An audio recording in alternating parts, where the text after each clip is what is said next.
Greetings, everyone. Welcome to another edition of Before I Do, the show that shares with you everything that should be done before saying I do. My name is Walter Jennings. My name is Charmaine Jennings. And we are your Couples Academy practitioners. Our honor, our privilege, our job is to help facilitate courageous conversations on dating and relationships. Mm-hmm.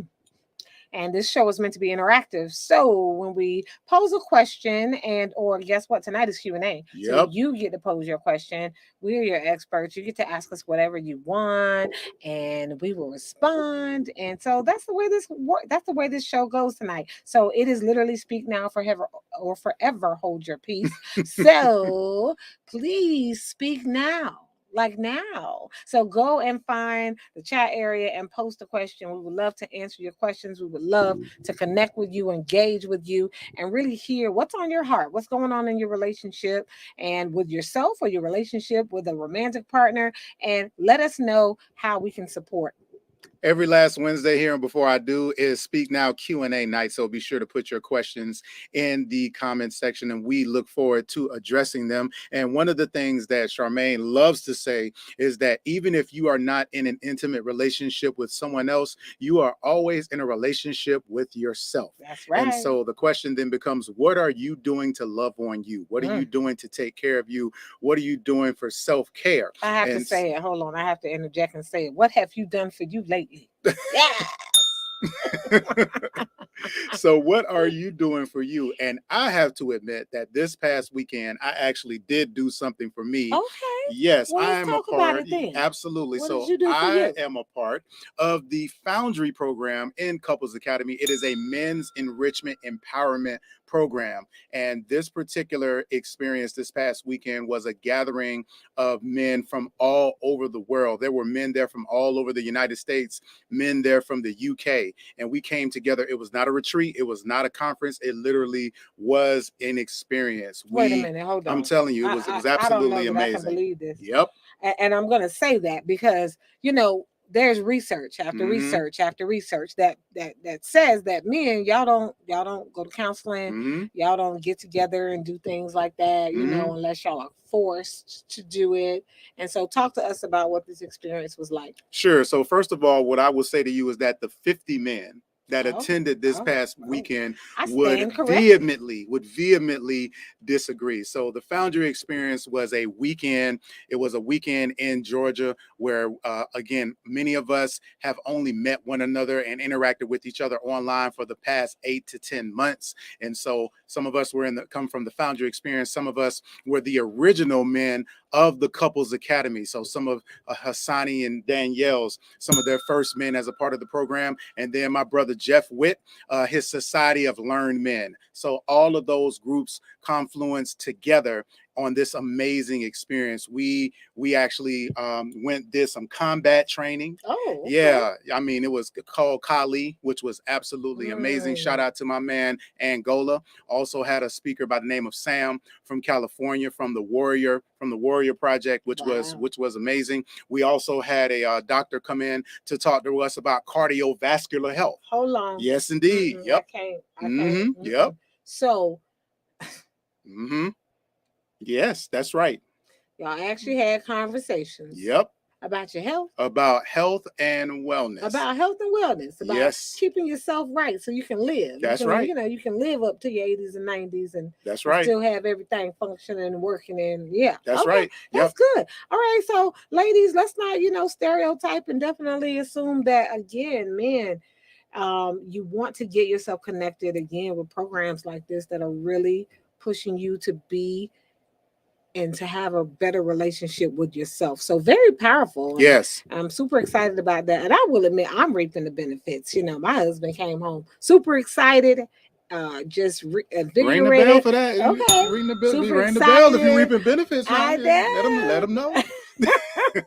Came home excited, happy, rejuvenated.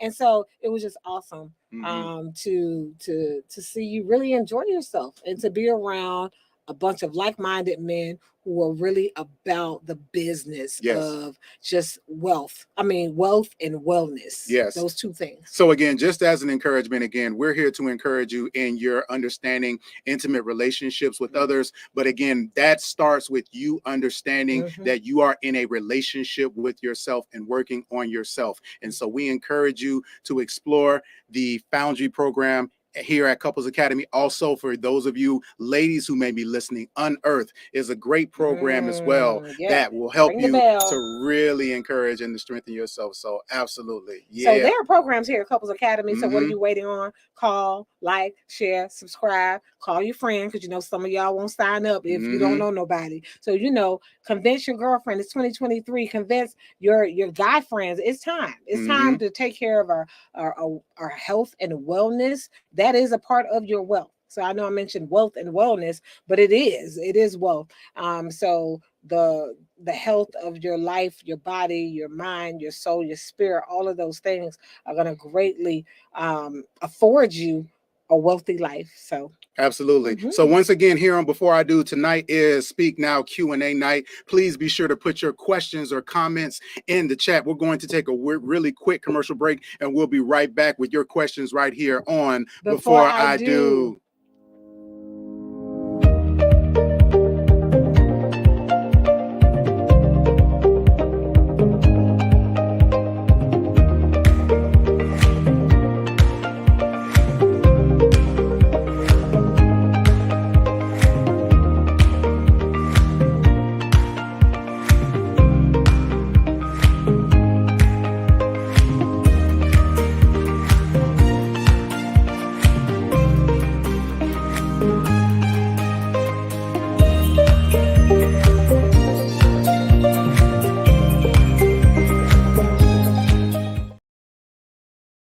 Hey, everybody, welcome back to Before I Do. Tonight is Speak Now Q&A night right here. And so we are excited to have your questions. And so be sure to put those in the chat. And we actually have some comments that are coming in. Shout out to Laquita. Hey. Laquita says, hey. Remind me, Queet, next time I see you for me to tell you one of my favorite jokes about that exact word. And then Lindsay says, don't I have to, yes, please remind me. I know, that's why I can't say it online. All right, Lindsay says, what? Combat training, heart health sounds like an amazing event. Absolutely, Lindsay. Yes. It was absolutely amazing. And so if there is a man in your life that you would like to recommend Foundry to, be sure that you do that. And speaking of that, my man, Antony actually was one of the brothers that I got a chance to meet at the Foundry experience this past weekend. He says, we can't wait to get counseling from you and your lovely wife, Charmaine. Foundry experience was amazing, brother. Brother, it was so incredible meeting you. I really enjoyed our conversations. Your heart, we are definitely looking forward to building with you and Alicia. And so thank you so much, man. Definitely looking forward to it. Lindsay, so this actually is the answer, Laquita. You said, do they have something like this for women? Absolutely, they do. And Lindsay has your answer right here. Yes, it is called Unearth. So Unearth is a empowerment program specifically for women that is brought to you by the Couples Academy. It is led by the CEO of Couples Academy, Miss Danielle Pettiford. So I love to say that name. You have to say it with prestige. I mean, it to requires, honor her queendom. Yes, Danielle Pettiford. I think it calls you to say it in that way. Yes. So yes, so Unearth actually, again, you can learn more about Unearth and Foundry on couplesacademy.com. So be sure to definitely check that out. All right. And tonight is Q&A. So that was a great question. And so, yes, check us out on couplesacademy.com. So many services. This is a real treat yourself. You know how we say treat yourself? You go out and eat the ice cream and the cupcake. No, pour into you. You are going to be in a relationship with you for the rest of your life. So pour into you. And tonight is Q&A. And so we got some questions from people that are not necessarily on here, but some that are offline. You all can't see these questions in the chat. So we're going to read them to you. So right. And you know what? And join in. So if someone has a question and you have some life experience, which we know you do, go ahead and weigh in. We want to hear from you as well. So this first question is, should you accept your partner the way they are? I think that's a really great question. Now, and I know that part of the premise of a question like this is really accepting your partner, and flaws and all is one thing, but oftentimes when we date someone, we are dating them based on their potential, not just who they are, but what we believe that they can be. And that can oftentimes be very unfair to that person, because true. We again are setting our expectations for them. And so that can be something very unfair, because it may be something that they may not necessarily even be striving for or want to accomplish and do. Now, with that being said, it does create an opportunity for conversations with the individual that you're in a relationship with, and speaking some of the things that you do observe and see in them. Oftentimes people aren't able to really see some of the potential and things within themselves. It takes sometimes the outside perspective and the person that you're in a relationship to call attention to those things, and that they are possible. Charmaine and I, we talk a lot about individuals and how their foundational family and their culture really sometimes can limit and minimize what they think they're able to accomplish and see. And so I know this is a long answer to the question, and the long answer is yes, you need to accept people for who they are, but recognize that if you are in someone's life and you are seeing something in them, if you see a potential, if you see something that they actually would be adept and have the potential of doing, you want to speak to that. But you want to be careful that you do not allow that to become an expectation that tethers you to them in an unhealthy way.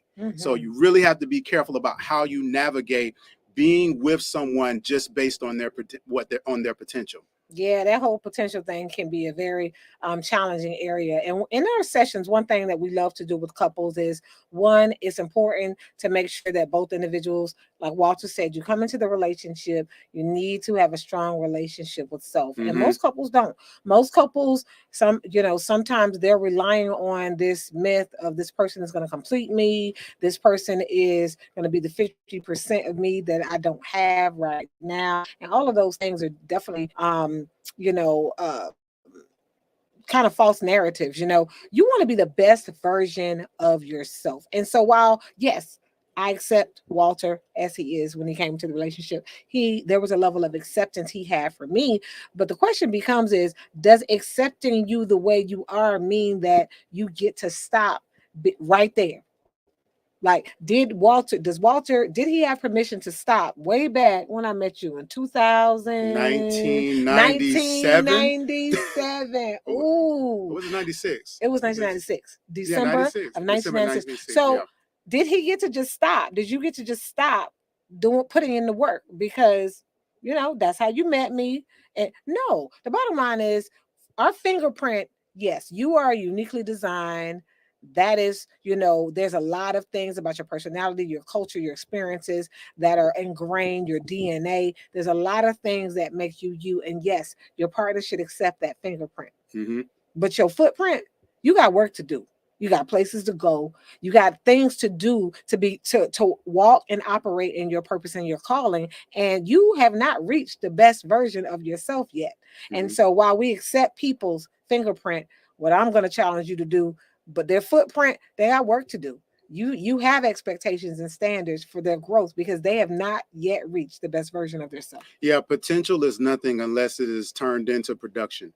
So potential is great, but it must be converted into production. And the only way that is done is through work, growth, and change. And so you have to be committed to having and adopting a growth mindset. So as Charmaine mentioned, getting into they say that when a person, when two people when a man and a woman gets married, that a man goes into the marriage hoping that things don't change, and the woman goes into the marriage hoping that things will, excited that things will. So you've got this conflict immediately within it when it comes to, again, the expectations of what is. And so the question becomes, as we like to say in our premarital, where do your values and your principles lie and align? And then also too, when it comes to growing, separate from your partner, does this individual have a growth mindset? Yes. My growth is not dependent necessarily upon Charmaine. It is my responsibility as an individual. Same thing with Charmaine. Even if we weren't married, she would be pushing towards, I'm certain, being the boss woman that she is. And I would definitely be a king and franchise player that I am. And so that is something that you want to make sure that the individual that you're in a relationship with is pushing towards being their best self. All right. So we actually have a comment. Yeah, we actually got a question and comment from Lindsay. Lindsay says that I actually am walking through a divorce, but I have decided I am going to continue my progress. I know I need to heal from this season of life, but I would like to be married again one day. Amen. What are a couple of major points to tackle when healing from divorce? I want to prepare for to be a healthier wife in the future. Well, the first thing, Lindsay, first of all, thank you for doing the work. This time is for you, and in this healing journey, it really is a blessing to be able to really get back to the core of you, the essence of your joy, the essence of the things that were given to you, really in childhood. People are like, oh gosh, they always go to childhood, but the bottom line is there were some things in childhood that were gifts given to you that really supported you. For some people, it's like, man, I used to always roller skate. I really used to love roller skating. I really used to love reading books and just getting lost in a book and reading. Some people, it's like, I used to love being outside. It's something about having the sun on your face. So during this season, when you talk about love, and really, we have another question about that, but it goes back to, what does loving you look, feel, and sound like? This is a season where you get to be the leader in the very things that you want. And so you said that, in the future, you are open to love and marriage again. And so this is a season where you are being the drum major. You are being the leader and loving you. And so what that means is, what are some places you want to go? Don't wait. Don't wait for the person to take you, but be the leader in those things. You want vulnerability, be the leader in that. You want to go out on certain dates, be the leader in those things. Because again, a lot of times during the season, people are not healing. They're just kind of passing the time, waiting for the next opportunity to love someone else.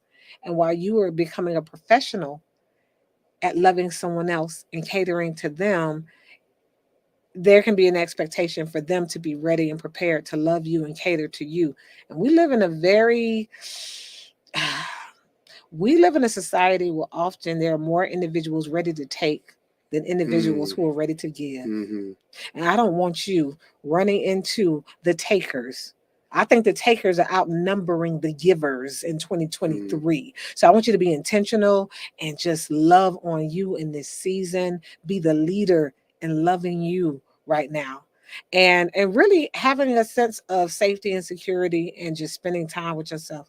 Yeah, Lindsay, what I will say is that, first of all, thank you so much for your question. And also, we wish you well in this journey that you're walking through. Obviously, it's painful, but one of the main things that is important is for you to take the time to not only rediscover yourself, as Charmaine mentions, but to walk through the healing process of also extracting the lessons that you needed to learn from this marriage.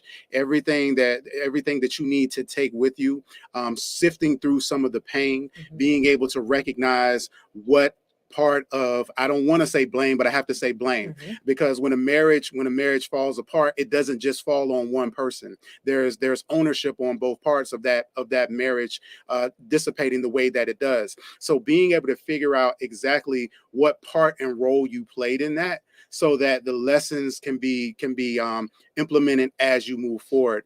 Often people will move from one marriage or one relationship to another without really taking the time to learn those lessons. And what it ultimately leads to is another failed marriage. And what statistics say is that from your first marriage to your second marriage, there's a 10% increase that marriage will fail. And from your second marriage to your third marriage, there's another 10% there's another 10% that marriage will not fail as well. So it's very important, critical that you ensure that you get to know yourself, and also that you really extract all the lessons from that marriage before you move forward when it comes to dating and remarrying again. And get the support, because really in this world of counseling and supporting others, there are at least 17, when we talk about behavioral therapy in the brain, right? There are 17 different types of errors in thinking. We call it cognitive distortion. And so we want to make sure that you are not, there's so many of them, but we want to make sure, first of all, that absolute thinking, that right wrong thinking, blame placing, fortune telling. Like, there's so many types of cognitive distortions, and what that means is it's errors in our thinking. And sometimes when we have been hurt or bruised or from a relationship, we want to make sure we get the help that we need, so we don't go into the second relationship with that thinking. And usually that's what happens when people don't do their work and they go into another relationship. They take that same thinking with them. They take the same behaviors. They take the same emotional trauma without making sure, they've truly healed. And are we healed if we're not tested? Yeah. And part of the challenge is too, because it's easy after the first relationship to blame the problems and the fact that it didn't work out on the person. Right. Now, if the second marriage and relationships fail, now that is a telltale sign that your thought process and your strategies may not necessarily be as strong as you think that they are. So it's really important to go through that process. All right, Charmaine, you ready? Because we got this is one of those new age questions. I'm telling you now. Okay. You're not gonna like it, so brace yourself. I'm just telling you. All right, so this is 2020. This is 2020 Spice Production. She says, "My girlfriend proposed to me on date night. Should it be the other way around? A gentleman proposed to his girlfriend, or does it not matter in 2023?" Okay, I understand why he prepped me for this question. I had to prepare you. Okay, so first of all, we talk about it all the time. I have a fingerprint. Walter has a fingerprint. When we both came together, the uniqueness of our relationship you can go through thousands of couples and not find a couple with our uniqueness because of our fingerprints. We have different personalities. We come from different walks of life, cultural backgrounds. That is why every couple is unique. So that's a long answer to this question, that if it works for you, So I really want to ask you the question: how did you feel? Did your girlfriend proposing to you, did that somehow take you outside of your norm, your cultural norms? Did you want to be the one to propose? And so if it's right for the two of you, then it's right. When we counsel couples, especially, we specialize in premarital counseling and the pre work of relationships. It goes back to what works for the two of you, not what for your mama and your daddy and your grandparents and all those traditions. You two are building something unique, something that hasn't been built before. And so, as specialists, what we do is make sure that you are clear about who you are, the uniqueness of what you bring into your relationship, to really establish a strong foundation. And so, if you were excited, and I think it's okay. Now, it's different from, I'm old school, so, I can't say that I would have proposed to Walter. Or, Walter, would you have been okay with me proposing to you? I would not have. And I was getting ready to go. I am going to tread lightly, but I am going to tell the truth. Okay. So the long answer is, I think you want to be very careful of this symbolizing and reflecting headship, leadership, and authority. That's right. In the relationship. So we are both, as far as our background is, we're spiritual as it relates to us. So that would not have worked for me, because of my spiritual foundation and my belief. I believe that the husband, the man, is the individual that is responsible for his wife as it relates to protecting her. And so here's what we believe. Part of the reason why the man proposes to the woman is because what I am saying to you is that I want to cover you under my headship. I want to protect you. I want to support you. I want to provide for you. I want to make sure that you are safeguarded in every area of your life. part of the reason, and I'm gonna give y'all a little bit of game. So you know how they say that a man should go to a woman's father before he proposes? Do you know why that is? I am going to tell you. Because on the spiritual side, right, in a family structure, the husband or the father is the one that is responsible for protecting and taking care of that family. What you are doing as a man, when you go to that father, you are saying that I want to remove your daughter from your care to my care. That is what that courtesy and conversation is about. That is the reason why that protocol is in place. And so that is part of covering. That is part of responsibility. And again, I know these times and the world that we live in right now, that there are some shifting when it comes to gender roles and response and the way we see those things. But I do think you have to be careful on what those things really symbolize or mean within the context of your relationship. Yeah. So making sure that you gain clarity in that, because again, when it comes to the roles and responsibilities that you're going to play, you may be setting yourself up for something that you do not expect as the basis of your marriage. For example, we have a 19-year-old we have a 20-year-old daughter. She just turned 20 this year, and our eldest child, and she's dating, and courting, and in her early years of dating under our roof, I will always tell her, I will admit I'm a little closeted, feminist, and I would tell her, I'm kind of traditional, and I'd be like, don't be chasing after these boys because that's the culture. She's like, oh, Mom, you're so old. Like, no, it's okay. And she, would tell me about her, her generation, and that it's very fluid in the sense that it's okay if girls ask guys out and things like that. Okay, cool. And I'm old school mama, like, okay, we're gonna see how this works. And now that she's 20, and she was saying that, yeah, Mom, every guy that she like approached and they wind up dating, she said that they wind up always throwing it back up in her face, like, well, you the one shot, you the one approached me. You took your shot. And there was almost this point of arrogance almost. You don't need me. I don't need you. You need me. Yeah, because you came for me. And so now in her queendom and in her being 20, she definitely has said, oh yeah, I learned some lessons. And believe me, now she operates and moves very different as a woman. She's like, oh yeah, I expect a man to do A, B, C, D, E, F, G. She sees our relationship. She's like, oh no, my standard is here. It will not move. And I expect, as a king's kid, that I am going to be honored in the way that I'm deserved to be honored. So absolutely. Yeah. And I think we got one more question. So, oh wow, okay. So is love overrated? Is love overrated? When it comes to a marriage? Oh, well, I guess to answer this question, is love overrated? It depends on how you define it. There it is. It goes back to the definition of love. And I'm sorry, it's not overrated for me. I mean, it's one of those things. We're believers, so we believe love is patient, it is kind, it's selfless. I want to get to that place and to really be overwhelmed by that agape love, that selfless love, and I know that I have that spiritually. I want to operate in the fullness of that for everyone, right? And so that is a process. That's a process of getting to that place where, man, you are experiencing love in an overwhelming way. So I don't think love is overrated. I think that when you have truly experienced it, man, I mean, there's not a drink of alcohol that can compare to it. There is not a sexual position that can like, love is amazing. Absolutely. And just the sense of peace and the fullness and the joy and when you have truly experienced that agape, unconditional, I could never say it's overrated.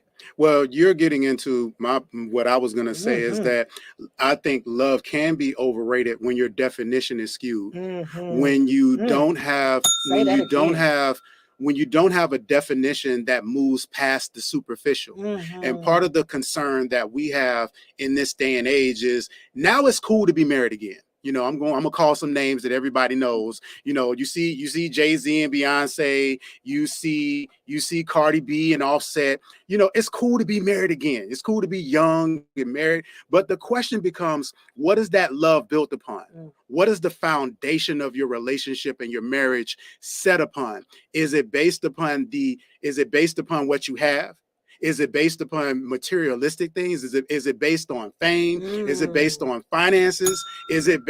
What is your definition of love? Or really? Is it political? Exactly. Is it political? We just social media personalities, and we just really, and I'm not alluding to those couples that I mentioned basing their relationship on that. But what I'm saying is that we have to be very careful of not allowing our love to be based on things that are temperamental, that are not permanent, that are not part of our value system and our principles. When you love someone because they have a great job, when you love someone because they're cute, because those things can be taken away. Yeah. And will your love fade when those things begin to shift? And so you have to be very careful. We believe, again, when it comes to love, that love we are constantly moving towards the agape love, which is that unconditional love. That's that love that says that no matter how you acting, no matter how you look, that's right. that music soul child, I love you when your hair turns gray. I love you if you gain a little weight. You know what I mean? And that all happens. Yeah, absolutely. That all happens. I do not, when I look at the scale, I just, I have to rebuke some things. The number not going to pop up like it used to pop up a decade ago or the decade before that. So, yes, we're going to change. This is a life story. We talk about building. We help our couples to see, we ask them, do you want a love story or do you want a life story? Now, a life story, we consider that something that, again, you expect to be in this for a lifetime. And what we will say, too, is that your marriage and your relationship must be built on ingredients other than love. Yes. And I know that sounds confusing. Love is the glue that holds you together. But what is it holding together? So we're talking again about values, principles. Why are you all together? What is it that you've been brought together to accomplish and do? What is it that I'm supporting Charmaine in her individual purpose in doing? What is it that she's supporting in my individual purpose in doing? And so it is not as simple as just love, but it is also tied to that purpose, and it's tied to the destiny that you all are building together. Absolutely. Hey, y'all. So it looks like we got some more comments here, but Miss Barbara is going in. Barbara said, old school. We with you, Miss Barbara. And based on God, and Darlene is giving us a thumbs up. And yes, you all. So you're tuned into Before I Do. Thank you all so much for checking out the show tonight. Don't forget, each and every single last Wednesday is our Speak Now Q&A night. And you can also find us here every Wednesday night at 9:30, bringing up and talking about topics that are relevant to relationships and dating. My name is Walter Jennings. My name is Charmaine Jennings. And be sure to like, share, and subscribe at couplesacademy.com. And you know what? Shouldn't they book us for a session? You really should book us for a session. We want to get to know you, and we want to make sure that, most importantly, you know yourself. And if you're in a relationship, come on, test us out. Take a pulse check. I know you probably think you know everything about your partner, but I can guarantee you we are the specialists to help you and support you in the things that lie ahead.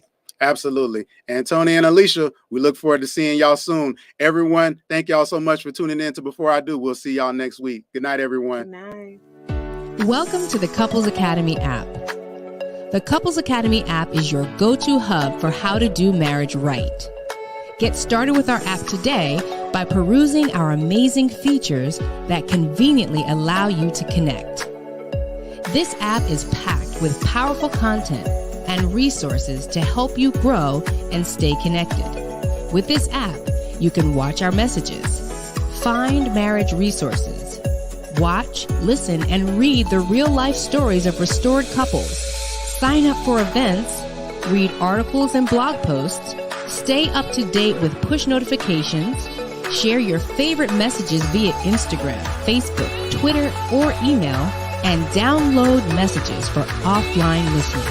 For more information about the Couples Academy app, go to couplesacademy.org.